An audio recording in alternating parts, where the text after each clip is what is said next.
യേശു ഒലിവുമലയിലേക്ക് പോയി. അതിരാവിലെ അവൻ വീണ്ടും ദേവാലയത്തിലേക്ക് വന്നു. ജനങ്ങളെല്ലാം അവന്റെ അടുക്കലെത്തി. അവൻ ഇരുന്ന് അവരെ പഠിപ്പിച്ചു. വ്യഭിചാരത്തിൽ പിടിക്കപ്പെട്ട ഒരു സ്ത്രീയെ നിയമജ്ഞരും ഫരിസേയരും കൂടെ അവന്റെ അടുക്കൽ കൊണ്ടുവന്ന് നടുവിൽ നിർത്തി. അവർ അവനോട് പറഞ്ഞു, ഗുരു, ഈ സ്ത്രീ വ്യഭിചാരത്തിൽ പിടിക്കപ്പെട്ടവളാണ്. ഇങ്ങനെയുള്ളവരെ കല്ലെറിയണമെന്നാണ് മോശ നിയമത്തിൽ കൽപ്പിച്ചിരിക്കുന്നത്. നീ എന്തു പറയുന്നു? ഇത് അവനിൽ കുറ്റം ആരോപിക്കാൻ വേണ്ടി അവനെ പരീക്ഷിച്ചുകൊണ്ട് ചോദിച്ചതാണ്. യേശുവാകട്ടെ കുനിഞ്ഞ് വിരൽ കൊണ്ട് നിലത്ത് എഴുതിക്കൊണ്ടിരുന്നു. അവർ ആവർത്തിച്ച് ചോദിച്ചുകൊണ്ടിരുന്നതിനാൽ അവൻ നിവർന്ന് അവരോട് പറഞ്ഞു, നിങ്ങളിൽ പാപം ഇല്ലാത്തവൻ ആദ്യം അവളെ കല്ലെറിയട്ടെ. അവൻ വീണ്ടും കുനിഞ്ഞ് നിലത്ത് എഴുതിക്കൊണ്ടിരുന്നു. എന്നാൽ ഇത് കേട്ടപ്പോൾ മുതിർന്നവർ തുടങ്ങി ഓരോരുത്തരായി സ്ഥലം വിട്ടു. ഒടുവിൽ യേശുവും നടുവിൽ നിന്നിരുന്ന ആ സ്ത്രീയും മാത്രം ശേഷിച്ചു. സ്ത്രീയെ, അവരെവിടെ? ആരും നിന്നെ വിധിച്ചില്ലേ? ഇല്ല കർത്താവേ. ഞാനും നിന്നെ വിധിക്കുന്നില്ല. പോയിക്കൊള്ളുക. ഇനിമേൽ പാപം ചെയ്യരുത്. യേശു വീണ്ടും അവരോട് പറഞ്ഞു, ഞാൻ ലോകത്തിൻ്റെ പ്രകാശമാണ്. എന്നെ അനുഗമിക്കുന്നവൻ ഒരിക്കലും അന്ധകാരത്തിൽ നടക്കുകയില്ല. അവന് ജീവന്റെ പ്രകാശമുണ്ടായിരിക്കും. നീ തന്നെ നിനക്ക് സാക്ഷ്യം നൽകുന്നു. നിന്റെ സാക്ഷ്യം സത്യമല്ല. ഞാൻ തന്നെ എനിക്ക് സാക്ഷ്യം നൽകിയാലും എൻ്റെ സാക്ഷ്യം സത്യമാണ്. കാരണം ഞാൻ എവിടെ നിന്ന് വന്നുവെന്നും എവിടേക്ക് പോകുന്നുവെന്നും എനിക്കറിയാം. എന്നാൽ ഞാൻ എവിടെ നിന്ന് വരുന്നുവെന്നോ എവിടേക്ക് പോകുന്നുവെന്നോ നിങ്ങൾ അറിയുന്നില്ല. നിങ്ങളുടെ വിധി മാനുഷികമാണ്. ഞാൻ ആരെയും വിധിക്കുന്നില്ല. ഞാൻ വിധിക്കുന്നെങ്കിൽ തന്നെ എൻ്റെ വിധി സത്യമാണ്. കാരണം ഞാൻ തനിച്ചല്ല, എന്നെ അയച്ച പിതാവും എന്നോട് കൂടെയുണ്ട്. രണ്ടുപേരുടെ സാക്ഷ്യം സത്യമാണെന്ന് നിങ്ങളുടെ നിയമത്തിൽ തന്നെ എഴുതിയിട്ടുണ്ടല്ലോ. എന്നെക്കുറിച്ച് ഞാൻ തന്നെ സാക്ഷ്യം നൽകുന്നു. എന്നെ അയച്ച പിതാവും എന്നെക്കുറിച്ച് സാക്ഷ്യം നൽകുന്നു. നിന്റെ പിതാവ് എവിടെയാണ്?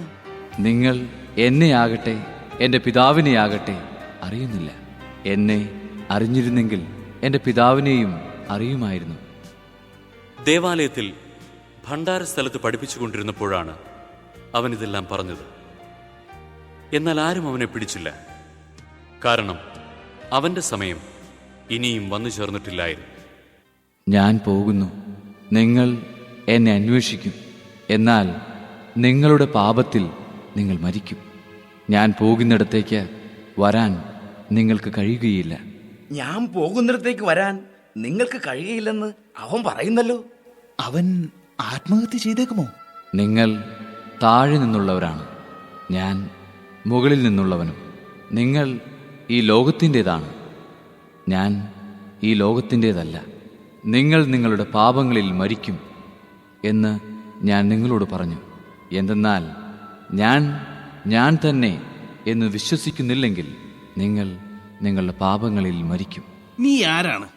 ആരംഭം മുതലേ ഞാൻ നിങ്ങളോട് പറഞ്ഞിരുന്നത് തന്നെ. എനിക്ക് നിങ്ങളെക്കുറിച്ച് പലതും പറയാനും വിധിക്കാനുമുണ്ട്. എന്നെ അയച്ചവൻ സത്യവാനാണ്. അവിടുത്തെ അതിർത്തിൽ നിന്ന് കേട്ടത് ഞാൻ ലോകത്തോട് പറയുന്നു. പിതാവിനെക്കുറിച്ചാണ് അവർ തങ്ങളോട് സംസാരിച്ചതെന്ന് അവർ മനസ്സിലാക്കിയില്ല. നിങ്ങൾ മനുഷ്യപുത്രനെ ഉയർത്തിക്കഴിയുമ്പോൾ ഞാൻ തന്നെയെന്നും ഞാൻ സ്വമേധയാ ഒന്നും പ്രവർത്തിക്കുന്നില്ല. പ്രത്യുത എൻ്റെ പിതാവ് എന്നെ പഠിപ്പിച്ചതുപോലെ ഇക്കാര്യങ്ങൾ ഞാൻ സംസാരിക്കുന്നുവെന്നും നിങ്ങൾ മനസ്സിലാക്കും. എന്നെ അയച്ചവൻ എന്നോടുകൂടിയുണ്ട്. അവിടുന്ന് എന്നെ തനിയെ വിട്ടിരിക്കുകയല്ല. കാരണം ഞാൻ എപ്പോഴും അവിടത്തേക്ക് ഇഷ്ടമുള്ളത് പ്രവർത്തിക്കുന്നു. ഇത് പറഞ്ഞപ്പോൾ വളരെ പേർ അവനിൽ വിശ്വസിച്ചു. തന്നിൽ വിശ്വസിച്ച യഹൂദരോട് യേശു പറഞ്ഞു, എൻ്റെ വചനത്തിൽ നിലനിൽക്കുമെങ്കിൽ നിങ്ങൾ യഥാർത്ഥത്തിൽ എൻ്റെ ശിഷ്യരാണ്. നിങ്ങൾ സത്യം അറിയുകയും സത്യം നിങ്ങളെ സ്വതന്ത്രരാക്കുകയും ചെയ്യും. ഞങ്ങൾ അബ്രഹാത്തിന്റെ സന്തതികളാണ്. ഞങ്ങൾ ഒരിക്കലും ആരുടെയും അടിമകളായിരുന്നിട്ടില്ല. പിന്നെ എങ്ങനെയാണ് നിങ്ങൾ സ്വതന്ത്രരാക്കപ്പെടും എന്ന് നീ പറയുന്നത്? സത്യം സത്യമായി ഞാൻ നിങ്ങളോട് പറയുന്നു, പാപം ചെയ്യുന്നവൻ പാപത്തിൻ്റെ അടിമയാണ്. അടിമ എക്കാലവും ഭവനത്തിൽ വസിക്കുന്നില്ല. പുത്രനാകട്ടെ എക്കാലവും വസിക്കുന്നു. അതുകൊണ്ട് പുത്രൻ നിങ്ങളെ സ്വതന്ത്രരാക്കിയാൽ നിങ്ങൾ യഥാർത്ഥത്തിൽ സ്വതന്ത്രരാകും. നിങ്ങൾ അബ്രാഹത്തിൻ്റെ സന്തതികളാണെന്ന് എനിക്കറിയാം. എന്നിട്ടും നിങ്ങൾ എന്നെ കൊല്ലാൻ ആലോചിക്കുന്നു. കാരണം എൻ്റെ വചനം നിങ്ങളിൽ വസിക്കുന്നില്ല. എൻ്റെ പിതാവിൻ്റെ സന്നിധിയിൽ കണ്ടവയെപ്പറ്റി ഞാൻ സംസാരിക്കുന്നു. നിങ്ങളുടെ പിതാവിൽ നിന്ന് കേട്ടത് നിങ്ങൾ പ്രവർത്തിക്കുന്നു. അബ്രാഹമാണ് ഞങ്ങളുടെ പിതാവ്. നിങ്ങൾ അബ്രാഹത്തിൻ്റെ മക്കളാണെങ്കിൽ അബ്രാഹത്തിൻ്റെ പ്രവൃത്തികൾ ചെയ്യുമായിരുന്നു. എന്നാൽ ദൈവത്തിൽ നിന്ന് കേട്ട സത്യം നിങ്ങളോട് പറഞ്ഞ എന്നെ കൊല്ലാൻ നിങ്ങൾ ആലോചിക്കുന്നു.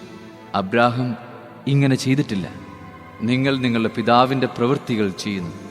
ഞങ്ങൾ ജാരസന്തതികളല്ല, ഞങ്ങൾക്ക് പിതാവ് ഒന്നേ ഉള്ളൂ, ദൈവം. ദൈവമാണ് നിങ്ങളുടെ പിതാവെങ്കിൽ നിങ്ങൾ എന്നെ സ്നേഹിക്കുമായിരുന്നു. കാരണം ഞാൻ ദൈവത്തിൽ നിന്നാണ് വന്നിരിക്കുന്നത്. ഞാൻ സ്വമേധയാ വന്നതല്ല, അവിടുന്ന് എന്നെ അയച്ചതാണ്. ഞാൻ പറയുന്നത് എന്തുകൊണ്ട് നിങ്ങൾ ഗ്രഹിക്കുന്നില്ല? എൻ്റെ വചനം ശ്രവിക്കാൻ നിങ്ങൾക്ക് കഴിവില്ലാത്തതുകൊണ്ട് തന്നെ. നിങ്ങൾ നിങ്ങളുടെ പിതാവായ പിശാചിൽ നിന്നുള്ളവരാണ്. നിങ്ങളുടെ പിതാവിൻ്റെ ഇഷ്ടമനുസരിച്ച് പ്രവർത്തിക്കാൻ നിങ്ങൾ ആഗ്രഹിക്കുന്നു. അവനാകട്ടെ ആദ്യം മുതൽ കൊലപാതകിയാണ്. അവനൊരിക്കലും സത്യത്തിൽ നിലനിന്നിട്ടില്ല. എന്തെന്നാൽ അവനിൽ സത്യമില്ല. കള്ളം പറയുമ്പോൾ സ്വന്തം സ്വഭാവമനുസരിച്ച് തന്നെയാണ് അവൻ സംസാരിക്കുന്നത്. കാരണം അവൻ നുണയനും നുണയുടെ പിതാവുമാണ്. ഞാൻ സത്യം പറയുന്നതുകൊണ്ട് നിങ്ങൾ എന്നെ വിശ്വസിക്കുന്നില്ല. നിങ്ങളിൽ ആർക്ക് എന്നിൽ പാപം തെളിയിക്കാൻ കഴിയും? ഞാൻ സത്യമാണ് പറയുന്നതെങ്കിൽ എന്തുകൊണ്ട് നിങ്ങൾ എന്നെ വിശ്വസിക്കുന്നില്ല? ദൈവത്തിൽ നിന്നുള്ളവൻ ദൈവത്തിൻ്റെ വാക്ക് ശ്രവിക്കുന്നു. നിങ്ങൾ ദൈവത്തിൽ നിന്നുള്ളവരല്ല, അതുകൊണ്ട് നിങ്ങൾ അവ ശ്രവിക്കുന്നില്ല. നീയൊരു സമരിയക്കാരനാണെന്നും നിന്നിൽ പിശാചുണ്ടെന്നും ഞങ്ങൾ പറയുന്നത് ശരിയല്ലേ? എനിക്ക് പിശാചില്ല. ഞാൻ എൻ്റെ പിതാവിനെ ബഹുമാനിക്കുന്നു. നിങ്ങളാകട്ടെ എന്നെ അപമാനിക്കുന്നു. ഞാൻ എൻ്റെ മഹത്വം അന്വേഷിക്കുന്നില്ല. അത് അന്വേഷിക്കുന്നവനും വിധികർത്താവുമായ ഒരുവനുണ്ട്. സത്യം സത്യമായി ഞാൻ നിങ്ങളോട് പറയുന്നു, ആരെങ്കിലും എൻ്റെ വചനം പാലിച്ചാൽ അവൻ ഒരിക്കലും മരിക്കുകയില്ല. നിനക്ക് പിശാചുണ്ടെന്ന് ഇപ്പോൾ ഞങ്ങൾക്ക് വ്യക്തമായിരിക്കുന്നു. അബ്രാഹാം മരിച്ചു, പ്രവാചകന്മാരും മരിച്ചു. എന്നിട്ടും എന്റെ വചനം പാലിക്കുന്ന ഒരുവനും ഒരിക്കലും മരിക്കുകയില്ല എന്ന് നീ പറയുന്നു. ഞങ്ങളുടെ മരിച്ചുപോയ പിതാവായ അബ്രാഹത്തേക്കാൾ വലിയവനാണോ നീ?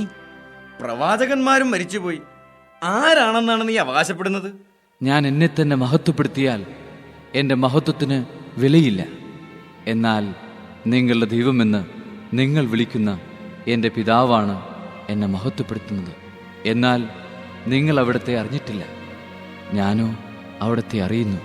ഞാൻ അവിടത്തെ അറിയുന്നില്ല എന്ന് പറയുന്നെങ്കിൽ ഞാനും നിങ്ങളെപ്പോലെ നുണയനാകും.